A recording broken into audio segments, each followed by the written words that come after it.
ওই দিকটা যাই। চল।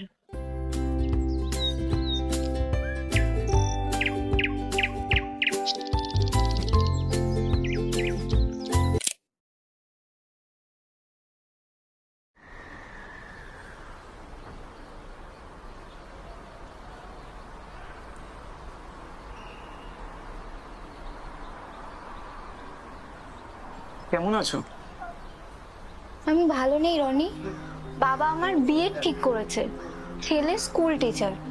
কি করব আমি? তুমি জানো এই রাজ্যের হাজার হাজার ছেলে শুধু চাকরির জন্য সকাল থেকে বাস ট্রামের কামরাগুলোতে ভিড় করে, অফিস চত্বরের অলিগলি, সারাদিন ইন্টারভিউ, আর দিন শেষে ক্লান্ত হয়ে আবার বাড়ি ফিরে।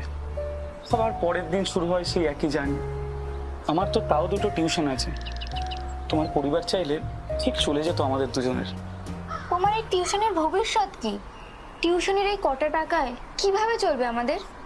মানিয়ে নিতে জানলে তো সংসার 10,000 টাকা থেকে চলে যায়। হ্যাঁ, মানিয়ে না নিতে পারলে 1 লাখ টাকাও কম পড়ে যায়। জ্বর হলে এই পাড়ার দোকানে ঝন্টু কাকুর 40 টাকার ওষুধ খেলেই সেরে যায়। আবার ওই জ্বরে কেউ বড় বড় হসপিটালে ভর্তি হয়ে অনেক টাকাই খরচা করতে পারে। আর দায়িত্বর কথা বলছো তুমি, এই নিম্ন মধ্যবিত্ত ঘরের ছেলেরা না খুব ছোট থেকেই না দায়িত্ব নিতে শিখে যায়। যে সময় বড়লোক বাড়ির 5টা ছেলেরা ক্লাবে আড্ডা মারে, মাঠে খেলতে যায়, এই সময় আমাদের মতো ঘরের ছেলেদের দাঁতে দাঁত চেপে এই দারিদ্রতার সাথে লড়াই করতে হয়। বাড়িতে অসুস্থ মা বাবা, বোনের বিয়ের দায়িত্বটাও নিতে হয়। দায়িত্ব কর্তব্যটা কি জিনিস সেটা ঠিক বুঝি, শুধু ভালোবাসাটাই বুঝলাম। তাও আজকে বুঝে গেলাম আমাদের মতো দরিদ্র ঘরের ছেলেদের না ভালোবাসতে নেই, কারণ আমাদের কাছে তো আর সরকারি চাকরিটা নেই। যাই হোক, তুমি তোমার বাড়ির পছন্দ করা ছেলেকেই বিয়ে করে নিও।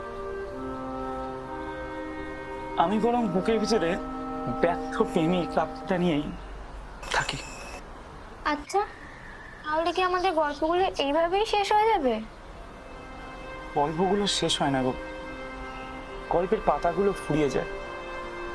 হয়তো তোমার আমার গল্পের পাতা আজকে এখানেই ফুরিয়ে গেছে। যাই হোক, আজকে উঠি, বাবার জন্য ওষুধগুলো